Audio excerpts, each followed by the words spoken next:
ওখানে সাদা তোমার দেখতে দাদা দাও দাও এই যাও এই যে দাও দাও আমি আসছি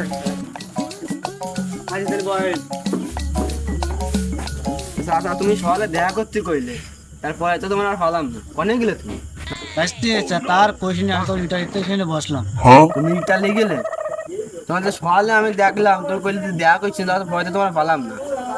ইটালি গেলে তো ইটালি রাতে কয়টা লাগে স্যার আসলে কম তা আসছি আর কোশ্চেন মোটা 10টা লেগেছে। তাছাড়া তুমি কতটুক করলি কেউ মানছি 30-25 লাখ টাকা ইটালি যাইতে হচ্ছিস না আর তুমি 10 টাকা নেই ইটালি যাচ্ছ তুমি কি আর পাগল পাইছো না ওখানে নাটক করতেছ কিভাবে গেলে ইটালি গেলে কিভাবে তা আসতে আর কোশ্চেন আমি মোড়ে দাঁড়িয়ে এসেই বাজারে যাবো তাই যে মকসদ ইটালি নিয়ে এসেছে এটা ইটালিতেও 10টায় দেখেছি বাজারে। তুমি আর পাগল ভাই 10 টাকা ইটালি গেছো আমি তুমি কি করছো আমি কি বলছি পাগল ছাগলের সাথে আর বেড়াবো না তুমি একা একা চলে যাই না আমি চলে গেলাম